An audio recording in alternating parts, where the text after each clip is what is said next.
ಆರೋಪಿ ದರ್ಶನ್ಗೆ ಫಂಗಸ್ಸು ಇಲ್ಲ, ಏನೂ ಇಲ್ಲ, ಎಲ್ಲವೂ ಕೂಡ ಬರೀ ಬೋಗಸ್ ಅಂತ ಹೇಳಲಾಗ್ತಾ ಇದೆ.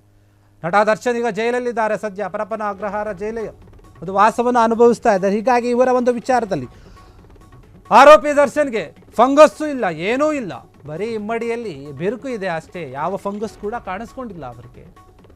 ಈ ಬಗ್ಗೆ ರಾಜ್ಯ ಕಾನೂನು ಸೇವೆಗಳ ಒಂದು ಪ್ರಾಧಿಕಾರ ನ್ಯಾಯಾಲಯಕ್ಕೆ ವರದಿಯನ್ನು ಕೂಡ ಸಲ್ಲಿಸಿದೆ. ಫಂಗಸ್ಸು ಇಲ್ಲ, ಗಿಂಗಸ್ಸು ಇಲ್ಲ, ಎಲ್ಲ ಬರೀ ಬೋಗಸ್ ಅಂತ ಪ್ರಾಧಿಕಾರ ಹೇಳಿದೆ. ಚರ್ಮರೋಗ ತಜ್ಞರಿಂದ ತಪಾಸಣೆ ಆಗಿದೆ, ಯಾವುದೇ ಫಂಗಸ್ ಇಲ್ಲ, ಉಂಟಾಗಿಲ್ಲ ಅಂತ ಅವರು ಕೂಡ ಖಚಿತಪಡಿಸಿದ್ದಾರೆ. ರೇಣುಕಾಸ್ವಾಮಿ ಕೊಲೆ ಪ್ರಕರಣದ ಆರೋಪಿ ದರ್ಶನ್, ಚಿತ್ರದುರ್ಗದ ರೇಣುಕಾಸ್ವಾಮಿ ಕೊಲೆ ಪ್ರಕರಣದ ಆರೋಪಿಯಾಗಿರುವಂಥದ್ದು ಬೆಂಗಳೂರಿನ ಪರಪ್ಪನ ಅಗ್ರಹಾರ ಜೈಲಿನಲ್ಲಿ ನಟ ದರ್ಶನ್ ವಾಸ ಮಾಡ್ತಾ ಇದ್ದಾರೆ. ಜೈಲಿನಲ್ಲಿ ಬಿಸಿಲು ಕೂಡ ಮೈಗೆ ತಗುಲದೆ ಫಂಗಸ್ ಉಂಟಾಗ್ತಾ ಇದೆ. ಜೈಲಿನ ನಿಯಮಾನುಸಾರ ನನಗೆ ಹಾಸಿಗೆ ದಿಂಬು ಸೌಲಭ್ಯಗಳನ್ನು ಕೊಡ್ತಾ ಇಲ್ಲ ಈಗಂತ ಹೇಳಿ ದರ್ಶನ್ ತಮ್ಮ ಅಳಲನ್ನು ತೋಡ್ಕೊಂಡಿದ್ರು. ಕೋರ್ಟ್ ಮುಂದೆ ಮೊರೆ ಹೋಗಿದ್ರು. ಆದರೆ ಪ್ರಾಧಿಕಾರ ಏನು ಹೇಳುತ್ತೆ? ಇಲ್ಲ ಅಂತ ಹೇಳಿ ಪ್ರಾಧಿಕಾರದ ಸದಸ್ಯ ಕಾರ್ಯದರ್ಶಿ ಆಗಿರುವಂತಹ ನ್ಯಾಯಮೂರ್ತಿಗಳೇನಿದ್ದಾರೆ ಅವರು ಹೋಗಿ ಪರಿಶೀಲನೆ ಮಾಡಿದ್ದಾರೆ, ಭೇಟಿ ಕೊಟ್ಟಿದ್ದಾರೆ, ಮಾತಾಡಿದ್ದಾರೆ, ಏನೇನಿದೆ ಎಲ್ಲ ಒಂದು ವರದಿಯನ್ನು ಕೂಡ ಸಲ್ಲಿಸಿದ್ದಾರೆ. ನೋಡಿ ಈ ರೀತಿಯಾಗಿ ಹಿಂಗಿದೆ, ಏನು ದರ್ಶನ್ ಅವರು ಒಂದು ಮನವಿಯನ್ನು ಮಾಡಿದ್ರು, ಆ ಒಂದು ಮನೆಯ ವಿಚಾರವಾಗಿ ಕೋರ್ಟ್ ಹೇಳಿತ್ತು, ನೋಡಿ ಅದೇನು ಅಂತ ನೀವು ಹೋಗಿ ವಿಚಾರಿಸ್ಕೊಂಡು ಬನ್ನಿ ಅಂತ. ಹೀಗಾಗಿ ಇದೇ ಒಂದು ವಿಚಾರವಾಗಿ ಏನಾಗ್ತಾ ಇದೆ ಅಂದರೆ ಯಾವುದೇ ರೀತಿಯಾಗಿ ಇಲ್ಲ, ಅಲ್ಲಿ ಏನು ತೊಂದರೆ ಇಲ್ಲ ಅಂತ ಹೇಳಿ ಈಗ ಈ ಒಂದು ಪ್ರಾಧಿಕಾರದ ಕಾರ್ಯದರ್ಶಿಯಾಗಿರುವಂತಹ ನ್ಯಾಯಮೂರ್ತಿ ಬಿ ವರದರಾಜು ಅವರೇನಿದ್ದಾರೆ, ವರದರಾಜು ಅವರು ಭೇಟಿ ಕೊಡ್ತಾರೆ ಜೈಲಿಗೆ, ಪರಪ್ಪನ ಅಗ್ರಹಾರ ಜೈಲಿಗೆ ಭೇಟಿ ಕೊಟ್ಟು ದರ್ಶನ್ ಇರುವಂತಹ ಒಂದು ಬ್ಯಾರಕ್ಕನ್ನು ಚೆಕ್ ಮಾಡಿ ಮತ್ತು ಅವರಿಗೂ ಕೂಡ ಏನು ಚಿಕಿತ್ಸೆ ಕೊಡಬಹುದು ಅದನ್ನು ನೋಡಿ ಎಲ್ಲ ಒಂದು ವರದಿಯನ್ನು ತೆಗೆದುಕೊಂಡು ಹೋಗಿ ಕೋರ್ಟ್ನ ಮುಂದೆ ಇಟ್ಟಿದ್ದಾರೆ. ವರದಿಯನ್ನು ಸಲ್ಲಿಸಿದ್ದಾರೆ ನ್ಯಾಯಾಲಯದ ಮುಂದೆ. ದರ್ಶನ್ ಹೇಳಿದ ಹಾಗೆ ಯಾವ ರೀತಿಯಾಗಿ ಕೂಡ ಅವರಿಗೆ ಫಂಗಸ್ ಇನ್ಫೆಕ್ಷನ್ ಅನ್ನೋದೇನಿದೆ ಅದು ಯಾವುದೂ ಕೂಡ ಇಲ್ಲ. ಜಸ್ಟ್ ಏನಾಗಿದೆ ಅಂದರೆ ಒಂದು ಬೆರುಕು ಬಿಟ್ಟಿದೆ, ಇಮ್ಮಡಿಯಲ್ಲಿ ಬೆರುಕು ಬಿಟ್ಟಿದೆ ಅಷ್ಟೇ. ಅದು ಬಿಟ್ಟರೆ ಬೇರೆ ಯಾವುದೇ ಒಂದು ತೊಂದರೆ ಅವರು ಇಲ್ಲ.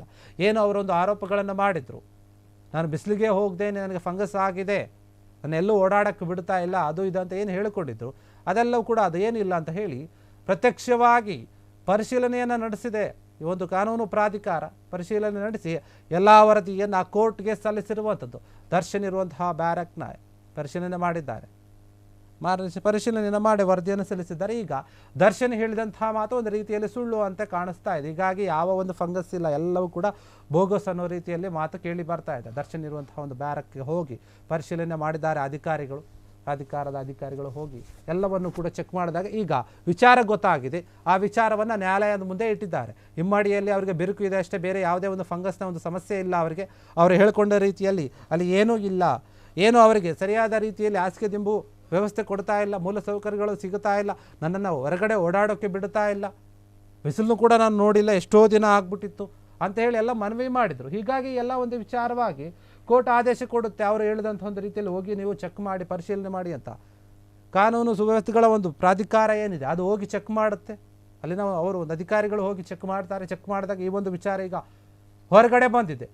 ದರ್ಶನ್ಗೆ ಯಾವುದೇ ರೀತಿಯಾದ ಒಂದು ಫಂಗಸ್ನ ಒಂದು ಸಮಸ್ಯೆ ಉಂಟಾಗಿಲ್ಲ, ವೈದ್ಯರು ಕೂಡ ಚೆಕ್ ಮಾಡಿದ್ದಾರೆ.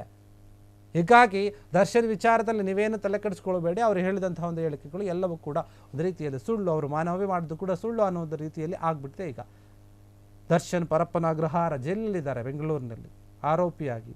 ಅವರು ಒಂದಲ್ಲ ಒಂದು ರೀತಿಯಲ್ಲಿ ಕಾನೂನಿನಿಗೆ ಕೇಳ್ತಾ ಇದ್ದಾರೆ, ಮನವಿಗಳನ್ನು ಮಾಡ್ತಾ ಇದ್ದಾರೆ. ಆದರೆ ಅದು ಯಾವುದೂ ಕೂಡ ವರ್ಕೌಟ್ ಆಗೋ ಥರ ಕಾಣ್ತಾ ಇಲ್ಲ. ಬೆನ್ನೋವಿನ ಸಮಸ್ಯೆ ಅಂತ ಮಾತನಾಡಿದರು, ಆ ವಿಚಾರವಾಗಿ ಮೊದಲನೇದಾಗಿ ಕೊಡ್ತು ಒಂದು ಚಾನ್ಸು, ಆದರೆ ಅದು ಕೂಡ ಏನು ಯೂಸ್ ಆಗಿಲ್ಲ. ಒಂದು ಕೆಲವೇ ದಿನಗಳಲ್ಲಿ ಮತ್ತೆ ಅವರು ವಾಪಸ್ ಬರಬೇಕಾಯಿತು.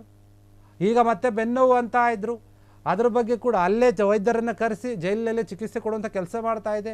ಮತ್ತು ಅದಾದಮೇಲೆ ಈಗ ಫಂಗಸ್ ಆಗಿದೆ ನನಗೆ, ಅದು ಇದೆ ಅಂತ ವಿಚಾರ ಹೇಳಿದ್ರು. ಆದರೆ ಈಗ ಈ ವಿಚಾರದಲ್ಲಿ ಕೂಡ ಯಾವುದೇ ರೀತಿಯಾಗಿ ಅವರಿಗೆ ಫಂಗಸ್ ಆಗಿಲ್ಲ, ಏನೂ ಆಗಿಲ್ಲ, ಅವರು ಚೆನ್ನಾಗಿದ್ದಾರೆ, ಬರೀ ಇಮ್ಮಡಿಯಲ್ಲಿ ಬಿರುಕು ಕಾಣಿಸ್ಕೊಂಡಿದೆ ಅಷ್ಟೇ. ಅದರಿಂದ ಸ್ವಲ್ಪ ಸಮಸ್ಯೆ ಆಗಿರ್ಬೋದು, ನೋವಾಗಿರ್ಬೋದು ಅವರಿಗೆ, ನಾವು ಅವರಿಗೆ ಚಿಕಿತ್ಸೆಯನ್ನು ಕೊಡ್ತೀವಿ, ಏನು ತೊಂದರೆ ಇಲ್ಲ ಅನ್ನೋಂಥ ರೀತಿಯಲ್ಲಿ ಈಗ ಎಲ್ಲ ಒಂದು ವರದಿಯನ್ನು ಸಲ್ಲಿಸಿದ್ದಾರೆ. ಕಾನೂನು ಸೇವೆಗಳ ಒಂದು ಪ್ರಾಧಿಕಾರ ಏನಿದೆ ಅದು ನ್ಯಾಯಾಲಯಕ್ಕೆ ಒಂದು ವರದಿಯನ್ನು ಸಲ್ಲಿಸಿದೆ. ರೇಣುಕಾಸ್ವಾಮಿ ಕೊಲೆ ಪ್ರಕರಣದ ಆರೋಪಿ ದರ್ಶನ್ಗೆ ಅವರು ಏನೂ ಮನವಿ ಮಾಡಿಕೊಂಡ್ರೂ ಕೂಡ ಯಾಕೋ ಯಾವುದೂ ಕೂಡ ಕೈ ಹಿಡಿಯುವಂತೆ ಕಾಣ್ತಾ ಇಲ್ಲ. ಇನ್ನೂ ಕೂಡ ಅವರಿಗೆ ಜೈಲಿನಿಂದ ಬಿಡುಗಡೆ ಬಾಗಿ ಯಾವಾಗ ಸಿಗುತ್ತೋ ಗೊತ್ತಿಲ್ಲ, ಎಲ್ಲರೂ ಕಾದು ನೋಡ್ತಾ ಇದ್ದಾರೆ. ಆದರೆ ಅವರು ಮಾಡ್ತಿರುವಂತಹ ಎಲ್ಲ ಮನವಿಗಳಿಗೆ ಅವರಿಗೆ ಅನುಕೂಲ ಆಗೋ ರೀತಿಯಲ್ಲಿ ಏನೂ ಕೂಡ ನಡೀತಾ ಇಲ್ಲ. ಹೀಗಾಗಿ ಈ ಒಂದು ವಿಚಾರದಲ್ಲಿ ದರ್ಶನ್ ಅವರು ಏನೂ ಮಾಡೋಕ್ಕಾಗಲ್ಲ, ಅಧಿಕಾರಿಗಳು ಸಲ್ಲಿಸಿದ್ದಾರೆ ಈಗಾಗಲೇ ವರದಿಯನ್ನು. ಕ್ಷಣ ಕ್ಷಣದ ಸುದ್ದಿಗಳಿಗಾಗಿ ಫ್ರೀಡಂ ಟಿವಿ ಸಬ್ಸ್ಕ್ರೈಬ್ ಮಾಡಿ, ಲೈಕ್ ಮಾಡಿ ಹಾಗೂ ಫಾಲೋ ಮಾಡಿ. ಹೊಸ ಸುದ್ದಿಗಳ ನೋಟಿಫಿಕೇಶನ್ಗಾಗಿ ಬೆಲ್ ಐಕಾನ್ ಮೇಲೆ ಕ್ಲಿಕ್ ಮಾಡಿ.